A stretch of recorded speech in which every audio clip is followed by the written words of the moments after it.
Salut, moi c'est Jérôme Vermelin et vous écoutez Les gens qui lisent sont plus heureux. Et si, à l'heure où les réseaux sociaux vampirisent nos cerveaux, prendre le temps de lire un livre était devenu un acte de résistance ? À chaque numéro de ce podcast, je vous propose de partir à la rencontre d'un auteur qui partage avec nous sa passion de la lecture. Aujourd'hui, j'ai rendez-vous avec l'écrivain Yann Kefelec chez son éditeur, Calman Levy. Lorsque je rencontre quelqu'un comme ça qui me dit ne pas être attiré par la lecture, j'ai tendance à ne pas le prendre tellement au sérieux. Je suis sûr que n'importe lequel d'entre nous, si tant est qu'il prenne au sérieux l'existence, est à la merci évidemment du livre qui changera sa vision des choses. Yann Kefelec est un personnage hors norme à plus d'un titre. Fils d'un écrivain, Henri Kefelec, il ne se destinait pas forcément à l'écriture. Breton d'adoption, amoureux de la mer devant l'éternel, il s'apprêtait à partir pour un tour du monde lorsqu'en mai 1978, il a croisé la route de la célèbre éditrice Françoise Verny. Cette rencontre qui va changer sa vie, il la raconte dans Naissance d'un Goncourt, un récit passionnant, plein d'énergie, d'humour, de sagesse aussi. J'avais déjà croisé la route de Yann il y a quelques années chez un ami commun, adorable, mais beaucoup plus bavard que lui. Calme, observateur, un peu intimidant au premier abord, il s'anime et s'enflamme dès qu'on aborde sa passion des livres et de la lecture. Et ça tombe bien, je suis là pour ça. Yann Kefelec, bonjour. Bonjour. Alors on est chez Calman Levy, votre éditeur. C'est un endroit sympa. Ça fait longtemps que vous êtes chez Calman ? Oui, ça commence par une question d'enquêteur. Je sais pas, moi c'est une maison que je connais depuis toujours. C'est une maison historiquement superbe. Donc j'ai l'impression d'être attaché à cette maison depuis toujours. Et j'espère bien d'ailleurs que cette aventure va durer très longtemps. Alors Yann, ce podcast il s'intitule « Les gens qui lisent sont plus heureux ».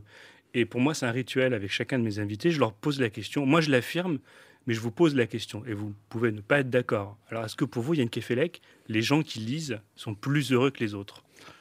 Alors, je ne suis pas dans la peau des autres, ni même dans la peau de ceux qui lisent. Donc, je suis incapable d'évaluer la quantité de bonheur éprouvé par mes semblables. En revanche, je sais que la lecture fait partie des cellules de mon organisme et de toute mon âme depuis que je suis arrivé au monde. Et bien entendu, je suis incapable de séparer la lecture du sens du bonheur, si tant est que le bonheur ait un sens. Donc sans même savoir si je suis heureux ou malheureux, j'ai besoin de lire pour être en vie. Et ça, c'est depuis toujours ?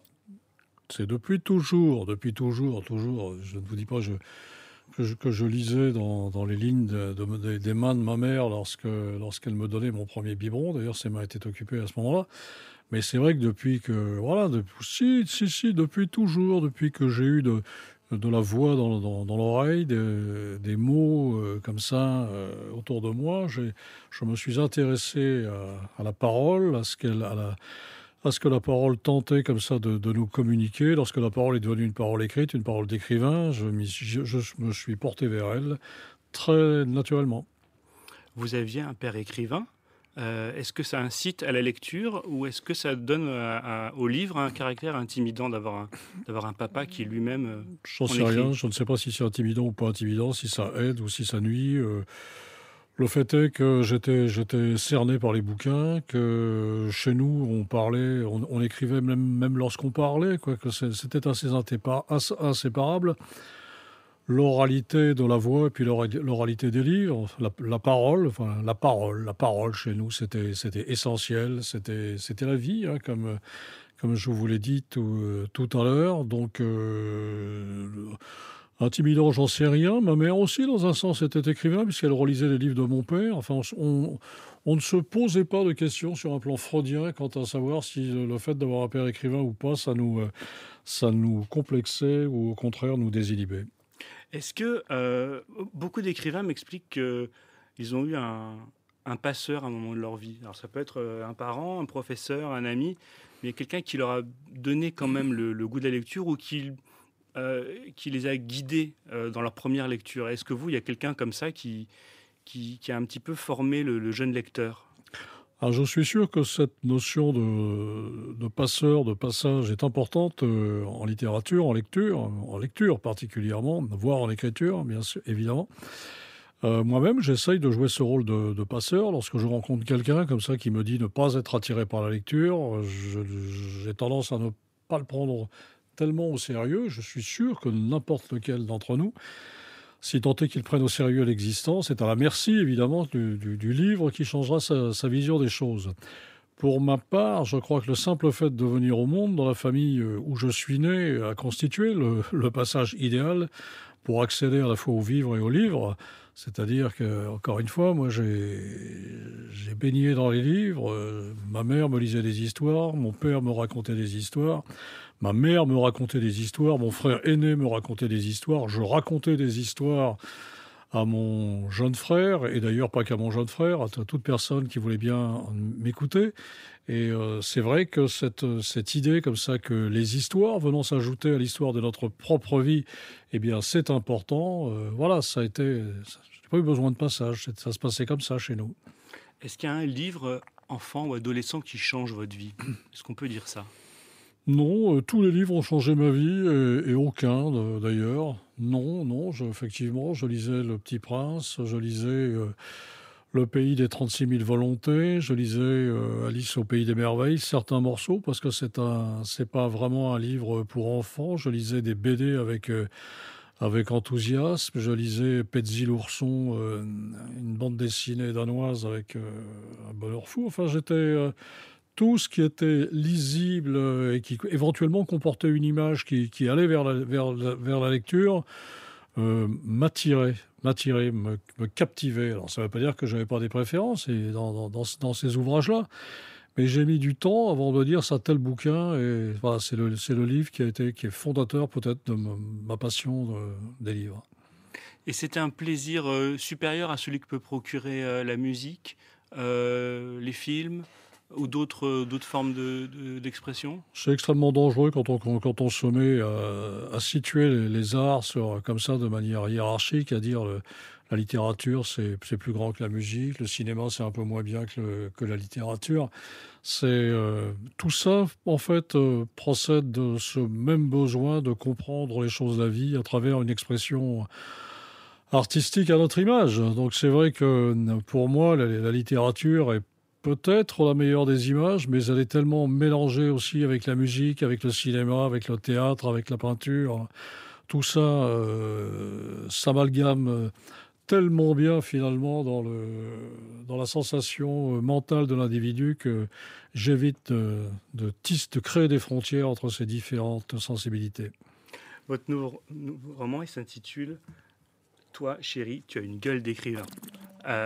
Est-ce que c'est un livre qui rend heureux, à votre avis? Alors, encore faut-il s'entendre sur le bonheur en littérature. Ça veut dire quoi, un livre qui rend heureux? Il y a des livres d'épouvante qui rendent heureux. Stephen King, pour moi, est un immense écrivain. Ce sont parfois des ouvrages absolument terrifiants et pourtant, ça m'apporte un bonheur de lecture immense.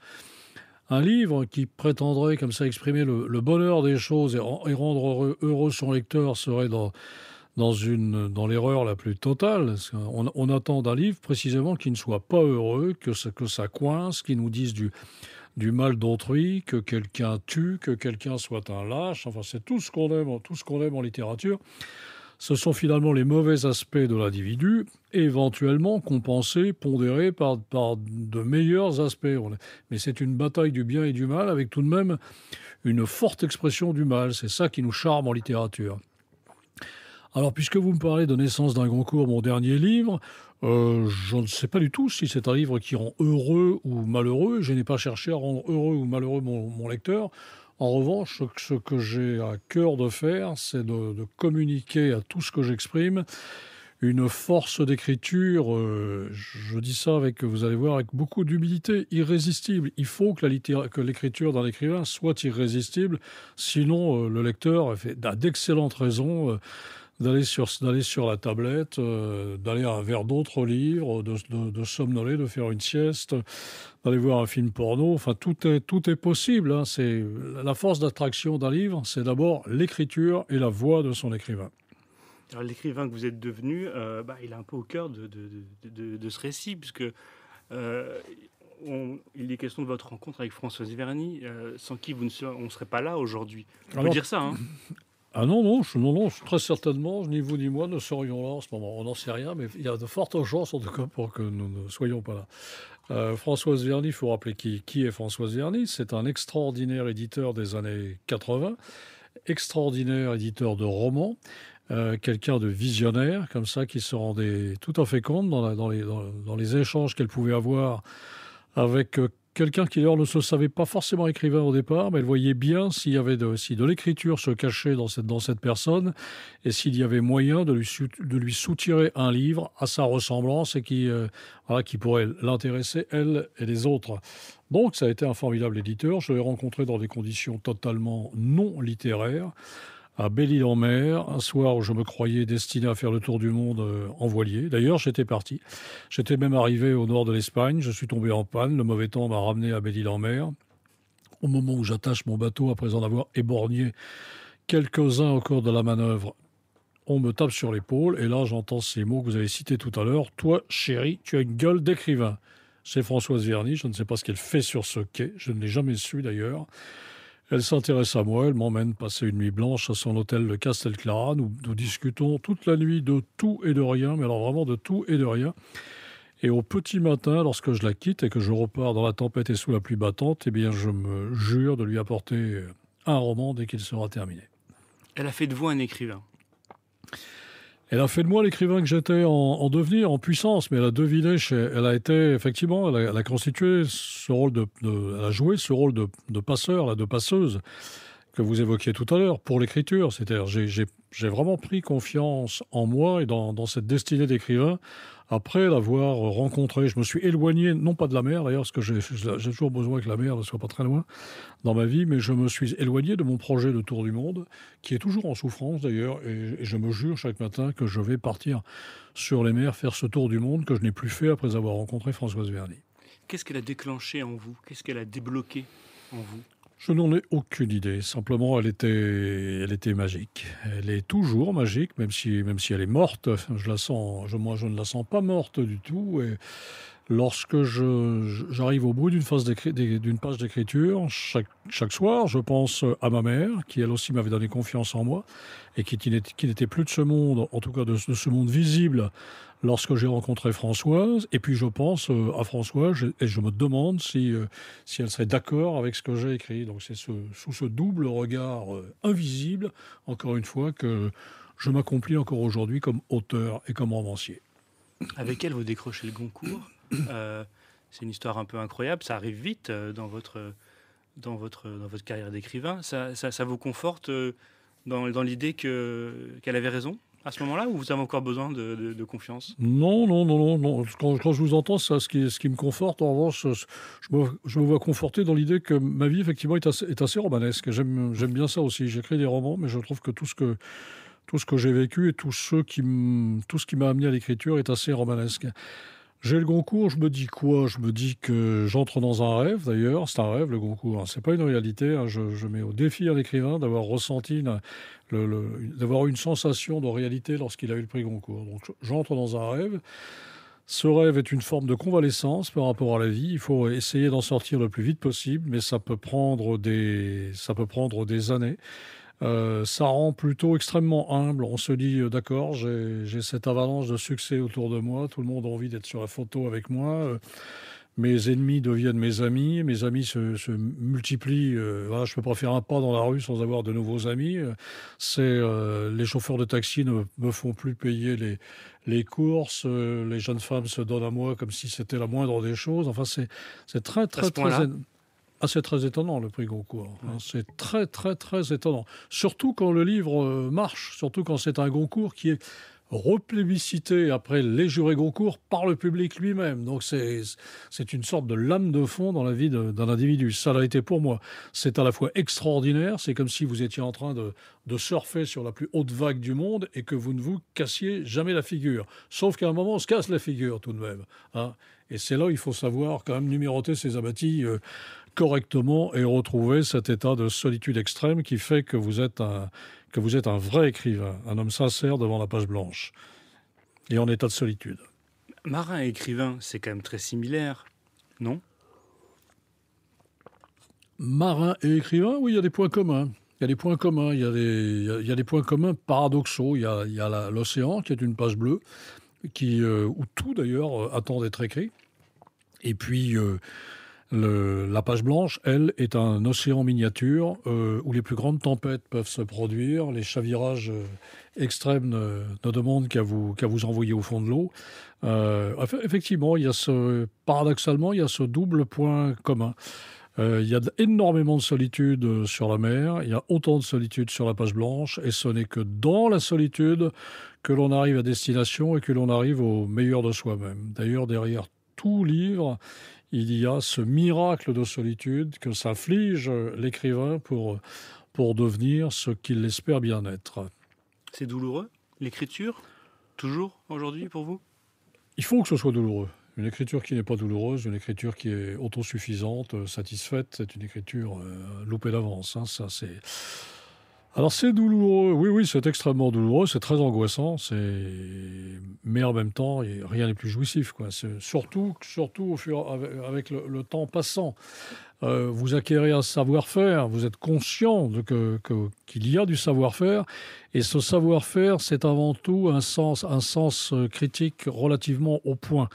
Vous savez quand vous êtes bon, vous savez quand vous êtes mauvais, vous savez que vous pouvez aller plus loin, et vous savez que quand vous n'êtes pas allé suffisamment loin pour être à votre meilleur. Mine de rien, c'est énorme, cette lucidité devant son propre travail. Ça ne veut pas du tout dire que vous êtes le meilleur, hein. Ça veut dire que vous finissez par pas trop mal vous connaître. Je dis pas trop mal parce que la part de surprise est particulièrement jouissive, c'est-à-dire une page dont vous n'attendez rien, dont vous pensez qu'elle est terminée, qui brusquement vous donne 3 pages de plus, ou vous livre un paragraphe génial auquel vous ne vous attendiez absolument pas. Je dis génial, encore une fois, selon les critères qui sont ceux de celui qui fait le bouquin, et pas devant le lecteur. Tout ça fait qu'il y a une jouissance extraordinaire qui vient se mêler à la solitude et à la peur de l'écriture, parce que ça fait peur, incontestablement. Ça a l'air presque plus périlleux que d'être sur un bateau. Ah non, non, non, non, non, non, non, non, non. Non. Non, non, rien n'est plus... Non, non, le bateau est bien plus périlleux parce que le bateau, il vous met en péril physiquement. C'est-à-dire, il vous fait disparaître purement et simplement. Si vous vous noyez dans une page blanche, vous avez une petite chance de ressusciter le lendemain. Quand vous vous noyez dans l'océan, c'est fini. Est-ce qu'en mer, on emmène des livres? Est-ce qu'on a le temps de lire? J'aurais tendance à penser que oui, mais peut-être qu'il y a trop de choses à faire sur un bateau. Oh non, ça dépend. Si on a vraiment beaucoup de temps, si on traverse le Pacifique, on a même intérêt à avoir des bouquins. Parce que c'est calme. C'est très long. C'est long. Non, non, c'est pas forcément calme. Non, non, pas du tout. Ça peut être très calme, mais ça peut être très agité. Quand c'est très agité, généralement, on n'écrit pas. On écrit, ni on ne lit d'ailleurs. C'est effectivement, la lecture a besoin d'un grand calme. D'un grand calme, de silence, pas trop du silence quand même, c'est mieux. Mais pas que du silence. Et alors, si le temps de la croisière est court, non, parce qu'on est tellement distrait, tellement surpris par ce qu'on voit, tellement ému par la beauté de la mer, cette beauté comme ça qui change à chaque instant et qui sollicite l'émotion jour et nuit, qu'on a du mal à consacrer cette émotion à de la lecture. Mais si ça commence à se prolonger, si on commence à bien s'installer dans une atmosphère maritime, à faire partie de la mer elle-même, alors à ce moment-là, ouvrir un livre, c'est le plus beau des cadeaux que l'on peut faire à soi-même, à la mer et à la littérature, parce qu'on est vraiment dans un état idéal pour recevoir l'émotion littéraire. Vous avez un souvenir comme ça de lecture en mer? Vous êtes seul au milieu de l'océan avec un livre entre les mains et vous vous dites waouh, c'est l'extase? Non, oui et non, non, oui, j'ai lu par exemple, je pense que c'est sur la mer que j'ai le mieux lu Marcel Proust, parce que j'avais le temps, encore une fois, et parce que je m'installais dans la longue phrase de Proust, qui est une phrase mystérieusement très maritime, hein. Proust aimait énormément la mer, il n'a pas été un grand navigateur du tout, mais en revanche, il était émerveillé par la mer, et je pense qu'on retrouve dans la longueur de la phrase proustienne et dans cette espèce d'horizon proustien infini, on retrouve quelque chose qui peut être de l'ordre océanique. Et j'ai eu un immense plaisir à le lire en mer, Proust. Si demain vous partez, vous devez partir en bateau, pour un voyage long comme ça, justement, sur le Pacifique, vous emmèneriez quel livre?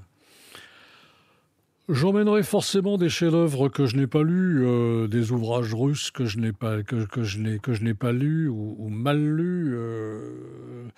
J'emporterai des ouvrages d'une très grande facilité également, des livres des romans qui m'enchantent toujours et que j'ai déjà lu plusieurs fois, comme Le choix de Sophie de William Styron.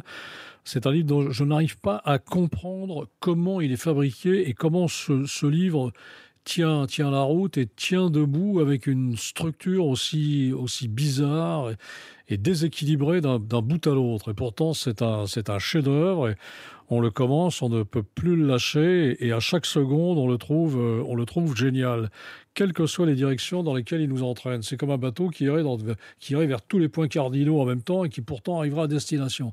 C'est extrêmement mystérieux. Donc j'emporterai ce bouquin, j'emporterai un maximum de romans parce que pour moi, rien ne vaut le roman, et encore une fois, peut-être des ouvrages un peu compliqués du XVIIe siècle, des ouvrages des alchimistes, comme ça, des bouquins que je n'ai pas l'occasion de lire ou de suffisamment approfondir à terre. Quel genre de lecteur vous êtes aujourd'hui? Est-ce que vous lisez tous les jours? Où, quand, comment? Ah bah, un écrivain, c'est d'abord un immense lecteur, hein. L'écrivain qui dit qu'il n'a pas le temps de lire, ça veut dire que il peut pas être un bon écrivain, c'est impossible. C'est un immense lecteur, c'est un immense admirateur, c'est quelqu'un qui a besoin de lire tout le temps. Alors c'est pas possible de lire tout le temps, hein. Et pourtant c'est l'impression que j'ai, c'est-à-dire je vais vous quitter tout à l'heure, eh bien j'ai des bouquins dans mon cartable, voilà. Et si je ne lis pas, j'écris, hein. C'est Bon, alors vous allez me dire, voilà, la vie, qu'est-ce qu'elle devient? Si, la vie, elle trouve toujours le moyen de passer entre les lignes, de passer entre les pages, mais ça, c'est quand même un feuilletage comme ça, extrêmement subtil, et étroit et serré que celui de la vie et du livre et de l'écriture. Alors, Quand même. il y a quoi dans votre cartable alors comme livre en ce moment? Je pense que je dois avoir un livre d'un auteur anglais qui s'appelle Wilkinson, que je n'ai pas lu, qui est une sorte de, non pas d'émule, mais de sous-Dickens. Alors, avec des intrigues qui sont très très au point, et ça j'aime énormément ça. Ces feuilletonistes du 18e et particulièrement du 19e siècle qui maintenaient en suspens l'attention du lecteur avec du mystère à la fin de chaque chapitre. Alors ça n'a l'air de rien. Aujourd'hui, on a tendance à mépriser un peu cet art du feuilletoniste en littérature, mais ça suppose un talent immense. C'est un talent extrêmement particulier et un travail extrêmement minutieux. Donc j'essaye de prendre même de bonnes idées pour ma technique d'écriture en lisant ces auteurs-là, dont je constate qu'ils n'ont absolument pas vieilli, qui savent décrire des châteaux forts, des maisons hantées comme personne ne sait le faire, et que c'est extrêmement fortiche d'avoir réussi à réaliser cela à une époque où le cinéma n'existait pas. Donc ça jouait le rôle du cinéma à cette époque-là, le roman. Est-ce que vous guettez beaucoup les nouveautés? Est-ce que vous vous jetez sur un roman dont tout le monde parle? Ou vous avez besoin d'un petit peu de temps Moi, pour découvrir? je me jette à contre-temps sur les romans dont tout le monde m'a parlé. Quand je dis tout le monde, c'est pas tout le monde, justement. Ce sont des gens dans la vie duquel j'ai relativement confiance, ou au contraire, des gens qui sont d'une grande simplicité dans leur lecture et sont d'une véritable ingénuité par rapport à leurs émotions. Alors, le fait qu'ils aient aimé un livre, ça me trouble. Je me dis, mais s'ils sont émus par ce bouquin, moi aussi, j'ai le droit de l'être. Et si je ne le suis pas, c'est que je suis en perte d'ingénuité moi-même. Et ça, je ne veux pas l'être, hein. En perte d'ingénuité, ça veut dire être en perte de cet esprit enfantin qui fait qu'on est prêt à gober la parole du romancier dès lors qu'il a le charme magique d'un prestidigitateur de mots. Donc, dans cette mesure-là, donc, encore une fois, je me jette à contre-temps pour les nouveautés. Il y a un livre dont tout le monde parle en ce moment, qui vient d'être débarqué, j'ignore pourquoi, de la liste du Goncourt, qui paraît-il est génial. C'est La vraie vie d'Adeline Dieudonné. Ah, mais je l'ai lu. Vous l'avez lu? Oui, oui. Ah, alors? Ah bah c'est super. Alors, c'est super. C'est un peu déroutant au départ, parce que Ouais. c'est écrit du point de vue d'une petite fille, et on a un petit peu de mal à voir l'auteur dans la peau de la petite fille, mais c'est très imagé, très brut. Puis à un moment donné, il y a un événement grave, un événement un peu presque fantastique qui se déroule dans le livre, et ça bascule. Et là, on y croit et on rentre dans le personnage, et ça devient à la fois très violent, très fantasmagorique, très intime. Non, c'est un beau livre. Ah, mais ça me plaît, ce qui vous déroute, moi, me charme. Rien que, c'est-à-dire cette petite fille qui parle et qui vous déroute parce qu'on se dit, mais où est l'auteur là-dedans? Bah, précisément, l'auteur est devenu une petite fille. C'est en cela que l'auteur est un magicien et un prestidigitateur. Rien que vous voyez, ça redouble mon envie d'aller. Il y a aussi le livre d'Éric Fotorino qui est magnifique, qui lui est toujours sur l'adolescence, sur les relations avec la famille. Ça, moi aussi, c'est un monde que je trouve insondable, celui de la famille, est tellement mystérieux, tellement secret, tellement menteur, tellement tricheur, tellement beau en même temps, tellement nécessaire. Tout ça, tous les livres qui traitent de la famille et je constate que la famille reste un milieu littéraire dont les modes n'arrivent pas à se passer. Donc, je recommande ce livre d'Éric Fotorino. Alors, vous m'avez donné envie de lire certains livres, je vous ai donné envie, confirmé dans l'envie d'en lire un. Est-ce que c'est quand même difficile de convaincre? Vous parliez tout à l'heure des gens qui disent, moi je ne lis pas ou je n'ai pas le temps de lire. Est-ce que c'est difficile en 2018, dans le monde dans lequel on vit, d'amener les gens à la lecture? Pour moi, quelqu'un qui ne lit pas dans un monde occidental, hein, je ne parle pas des Indiens d'Amazonie, c'est tout à fait autre chose. La lecture du monde se passe différemment. Du monde, de la connaissance, hein, c'est un apprentissage très différent. En revanche, dans nos milieux occidentaux, quelqu'un qui ne lit pas, pour moi, est un grand malade, qui ne le sait pas. Donc on ne peut pas guérir quelqu'un comme ça d'un instant à l'autre de cette maladie. Mais s'il a la volonté comme ça d'admettre le bon sens comme ça d'un lecteur qui fait partie de la vie, hein, qui n'est pas totalement déconnecté des réalités de son temps, s'il lui fait confiance et qu'il veut bien aller vers un livre et passer un tout petit peu de temps dans un livre, moi je suis certain que j'ai les clés, que j'ai les livres comme ça qui feront de lui, ou qui feront d'elle d'ailleurs, une lectrice qui ne pourra plus ensuite se passer d'aller vers d'autres livres, plus longs, plus difficiles pour certains d'entre eux. Encore difficile, ça ne veut rien dire, absolument rien. Les gens disent justement qu'ils n'ont pas le temps. Ils se trompent. Bah, s'ils se trompent lourdement, les pauvres, ça montre seulement qu'ils vivent leur existence comme une sorte de compte à rebours absolument sinistre, c'est-à-dire il ne me reste plus que tant d'années à vivre, la journée n'a plus que tant d'heures, comme ça, le soleil n'a plus que tant d'heures à briller aujourd'hui, l'heure n'a plus que 55 minutes à m'accorder, c'est absolument monstrueux. Moi, je vis baigné d'éternité et j'associe l'éternité des livres à ma propre éternité. Ça ne veut pas dire que je suis éternel, évidemment, mais c'est la relation que j'ai avec le temps. Et quand on a cette relation avec le temps, on s'aperçoit qu'un livre, loin de vous prendre du temps, ne cesse de vous en accorder. Le livre, il apporte son propre temps au temps de la lecture. Si vous mettez 10 heures à lire un livre, peut-être que le livre vous aura apporté, lui, au cours de ces 10 heures, plusieurs siècles, voire plusieurs millénaires, voire un regard sur l'éternité qui aura encore amplifié comme ça le parcours de l'aiguille autour de la montre. Enfin, c'est absolument extraordinaire ce que le livre peut ajouter de la durée à la durée. D'ailleurs, si parmi les gens qui nous écoutent, certains ne lisent jamais de livres, ce qui est quand même très vrai, c'est que quand on est accro à un livre, hein, quand on ne peut plus décrocher d'un livre, on trouve toujours le temps de le terminer et tout ce qui arrive autour passe après. Mais vous avez dit le grand mot. Quand un livre nous prend, nous happe, il nous détache de l'existence, il nous attire dans sa propre existence, comme s'il y avait plus d'existence dans le livre qu'il n'y en a à l'intérieur de l'existence réputée vraie. Donc, à partir du moment où on a compris ça, on a tout compris. C'est un truc de fou, non? Non, c'est pas fou du tout. Au contraire, c'est grisant. C'est magique. Ouais, mais c'est magique. Le livre, en plus, on peut pas imaginer quelque chose de plus simple qu'un livre. C'est vraiment ce tas de feuilles de papier, voilà, où sont mis dans un certain ordre les mots les plus ordinaires que nous parlons, vous et moi, pour y bâtir tous ces royaumes dans toutes les dimensions possibles et imaginables. C'est extraordinaire. Il y a peut-être un ennemi de la lecture en ce moment, c'est l'Internet et les réseaux sociaux qui nous bouffent un peu notre énergie, notre concentration. On discute avec les gens de petites polémiques qui durent à peine 24 heures. Est-ce que vous êtes parfois prisonnier de ça ou c'est complètement pas votre truc? Non, je sais pas que ça m'intéresse pas, mais j'essaye de prendre à toutes ces choses modernes, toutes ces technologies, tous ces moyens de communication, toutes communication complètement bidon. J'essaye de leur prendre ce qu'elles ont d'éventuellement romanesque pour l'écrivain que je suis et pour en tirer parti ensuite de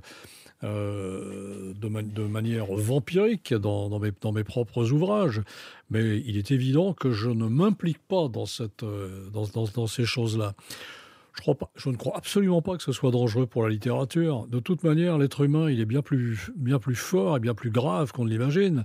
Si pendant une période de votre vie, vous êtes détourné d'un vrai questionnement par rapport à vous-même, par toutes ces distractions que constituent ces technologies que vous avez évoquées, vient toujours le moment où un événement grave, justement comme ils sont produits dans les livres, un événement grave se produit, ou pas si grave que ça, d'ailleurs, tout simplement une espèce de question sur le qu'est-ce que je fous là, au milieu des vivants sur la Terre, fait que vous irez vers les livres où il n'y a pas de réponse aux questions posées, mais il y a une certaine manière de dire ces questions, de leur donner de l'humour, de leur donner de l'émotion, voilà, qui place forcément le livre, non pas au-dessus, mais autour de tout ce qui se passe. Le livre, il fait le tour de la vie, tout le temps, quelle que soit la vie, quel que soit l'Internet, quel que soit le numérique, les intelligences artificielles, etc. Tout ça a sa place à l'intérieur de la sensibilité littéraire. Vous avez fait un peu de télévision à une époque, avec Stéphane Bern, je crois. Non, mais attendez, Stéphane Bern, c'est un immense homme de télévision que j'admire énormément d'ailleurs. Et il avait eu la gentillesse m'utiliser comme... Enfin, pas de m'utiliser, c'est pas le mot, mais de me choisir comme chroniqueur dans une émission qui m'avait considérablement amusé. Pourquoi les manchots n'ont pas froid aux pieds? Mais j'appelle pas ça faire de la télévision. Moi, j'étais là pour m'amuser, pour répondre aux questions qu'on me posait de manière drôlatique, et j'ai tenté de bien jouer mon rôle. Non, je n'ai jamais fait de télévision. Qu'est-ce que vous pensez des écrivains comme Christine Angot ou Yann Moix qu'on voit maintenant presque plus à la télévision que dont on parle plus comme des chroniqueurs télé que comme des écrivains? C'est dommage, non? Ça les regarde. Voilà ce que je me dis, franchement, ça les regarde. Mais si vous me demandez de m'intéresser un tout petit peu à cette question-là, je vous répondrai qu'un écrivain, il a cette naïveté d'avoir besoin de passer à la télé pour être reconnu par son boulanger le lendemain matin. Ça le met en joie. Quelqu'un qui lui dit le lendemain, « Ah, je vous ai vu hier à la télé », il se sent rempli comme ça de l'immensité de son image au-delà de son écriture, et il est content, et ça lui va bien comme ça. Moi, je m'en fous éperdument. C'est-à-dire, je suis heureux de passer à la télévision parce que je peux délivrer une parole qui va dans le sens du livre, mais ça n'est pas du tout... Il n'y a aucun narcissisme. Enfin, il n'y a aucun narcissisme. On ne peut jamais dire qu'il n'y a pas de... Il faut être attention. Il ne faut jamais se faire... faut jamais jouer les euros lèvres plus blancs. Mais en tout cas, c'est vraiment totalement secondaire dans le besoin que j'ai, lorsque je sors un livre, de passer éventuellement à la télévision ou de parler à la radio. Mais visiblement, pour Angot et pour Moix, ça, alors là, franchement, pour eux, en effet, ils sont devenus des gens de télévision, en se disant d'ailleurs que ça les servira quand ils reviendront un jour au livre. Parce qu'ils sont absolument sûrs qu'un jour ils reviendront au bouquin, et qu'ils ont cette double appartenance comme ça à la littérature et à l'écran cathodique. Sauf que il faut faire attention, c'est un monde diabolique, le monde de la télévision. Et c'est très, très difficile d'être juge et parti. Le lecteur, lui, ne s'y trompe pas. Quand quelqu'un a trop fait de télévision, il a du mal à croire en lui lorsqu'il revient à l'écriture. Et la célébrité qu'on s'est procurée à la télévision ne profite pas forcément à votre écriture. Il faut être célèbre quand on est écrivain par son écriture. Parce que ces écrivains-là, ou d'autres, viennent dans les émissions donner leur avis sur des sujets d'actualité. Ils ne parlent plus de littérature. À un moment donné, est-ce que c'est vraiment le rôle du romancier de donner son avis au hasard sur la police ou la crise des migrants? Grotesque, c'est absolument grotesque. Ça, c'est un peu une maladie de notre époque, c'est-à-dire des gens comme ça qui ont la naïveté de se prendre pour des juges dont la parole est forcément intéressante sur tous les sujets qu'on fait passer à leur portée. Moi, je déteste les juges de toute manière. J'ai horreur qu'un de mes semblables se permette d'en juger un autre. C'est un geste divin. Ou lorsque c'est un geste véritablement d'un juge en justice, je souhaite qu'il soit d'une infinie humilité au moment où il rend la justice. Alors sinon, les petits juges de la télévision, ils sont tous à balancer à la benne. Ce qui ne veut pas dire qu'un romancier ne livre pas un regard sur le monde à travers la fiction. Ah mais l'écrivain, il est aussi naïf que les autres, hein. Il peut très bien même d'ailleurs se prendre pour un petit juge à un moment dans ses livres. Mais au moins l'audience est moindre, et puis de toute façon, il sera aussi ridicule dans ses bouquins quand il se fera juge de ses contemporains qu'il pourrait l'être à la télévision, évidemment. Tiens, reparlons un petit peu des livres pour la fin de cet entretien. Quel est le dernier livre qui vous a complètement épaté ? Bon, j'ai aucun mal à répondre à cette question, parce que c'est vraiment un livre qui m'a épaté, pour lequel je me dis qu'il existe un avant et un après. C'est-à-dire, je ne suis plus le même depuis que j'ai lu ce livre, et je ne comprends pas d'avoir attendu des dizaines et des dizaines d'années pour l'avoir entre mes mains. C'est Eben du Polonais Richard Kapuscinski. Alors, c'est un livre qui se déroule en Afrique, et ceux qui nous entendent pourraient se dire mais j'en ai rien à foutre de l'Afrique, ni des problèmes africains.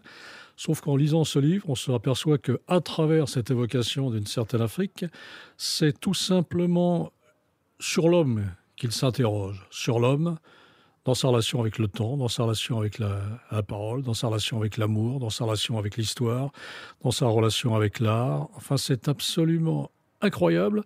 Et en plus, tout en rappelant comme ça certains événements africains, qui d'ailleurs nous concernent d'extrêmement près, notamment l'esclavage, hein. C'est un sujet quand même assez considérable. En lisant le livre, on s'aperçoit qu'on est en train de lire ce qu'on est soi-même et d'entendre toutes les questions qu'on s'est toujours posées et qui sont restées des questions infiniment obscures. Et on commence non pas à y voir clair, mais en tout cas à se sentir extrêmement à l'aise dans cette écriture qui aurait pu être la nôtre si on avait été aussi génial que l'écrivain lui-même. Parce qu'en plus, c'est un écrivain génial. Donc c'est une écriture de la simplicité extrême, même s'il n'y a pas une espèce de parti pris de simplicité. C'est simple parce que c'est simple. Et probablement parce que les choses sont infiniment plus simples qu'on ne veut bien le croire.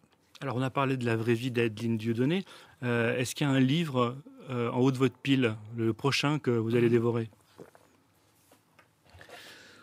J'ai tendance à manger plusieurs sandwichs en même temps, hein, donc c'est un problème. Mais étrangement, ma mâchoire de lecteur s'y retrouve relativement bien. Donc, je lis Le Prince des Marais, Marees, de Pat Conroy, en ce moment, un Américain. Je lis la trilogie new-yorkaise de Paul Auster, que je n'ai jamais lu. Je relis Les Frères Karamazov, que j'avais déjà lu trop jeune, et je ne suis pas d'accord avec Nabokov, qui dit le plus grand mal de Dostoïevski, y compris des Frères Karamazov. Bon, il s'en fout, Nabokov, que je ne sois pas d'accord avec lui, mais je trouve qu'il exagère un petit peu quand même en taillant à costard à Dostoïevski, que Les Frères Karamazov, c'est un immense roman. Je lis un livre de Gilles Martin Chauffier, L'ère des suspects, le dernier roman de Gilles Martin Chauffier sur ce qui se passe dans les banlieues, sur la police, et puis comment la police se débrouille comme ça dans les banlieues pour faire régner un ordre là où le mot ordre n'a aucun sens, hein. Et c'est un livre assez magnifique et extrêmement troublant sur la voie publique, sur ceux qui vont sur la voie publique, là où personne ne veut aller et dont personne ne veut entendre parler. C'est un très beau livre.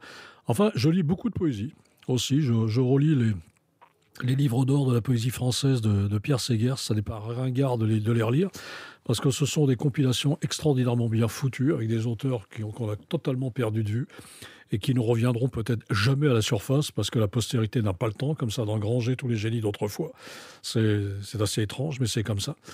Enfin voilà, je lis tout le temps. Et en même temps, vous écrivez. Et en même temps, j'écris, absolument, oui. J'écris énormément, oui. Quel est c'est peut-être une question mystère. Quel est le livre que vous n'avez pas encore écrit, qui vous trotte dans la tête depuis longtemps et qui n'est pas encore sorti ? Le meilleur. Ouais. Le meilleur ? Ah, le meilleur. Le meilleur. Tous les écrivains, j'imagine, se disent ça, que le meilleur de leur roman reste à écrire. Pour moi, je suis sûr que c'est absolument vrai. Que j'ai une certaine expérience des choses à l'âge que j'ai. Je dis âge, hein, voilà, c'est comme ça. Et en même temps, j'ai encore une certaine verdeur face à la vie, face au regard que je pose sur le monde. J'ai toujours envie de voir les choses avec humour, tendresse et violence. Donc c'est ça qui me caractérise, je crois, lorsque j'écris humour, tendresse et violence.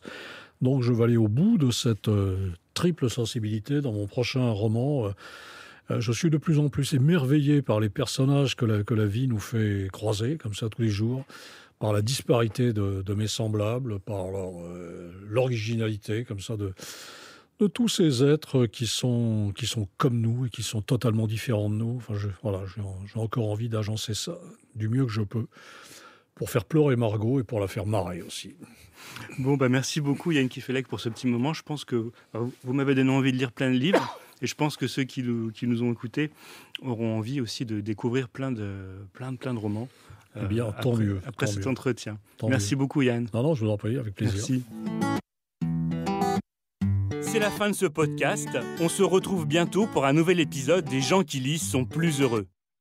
D'ici là, n'hésitez pas à le liker, le partager sur vos réseaux sociaux et vous y abonner sur votre plateforme préférée. Si vous voulez retrouver les livres évoqués par Yann Kefelec, durant cet entretien, rendez-vous dans les notes de cet épisode. À bientôt et bonne lecture.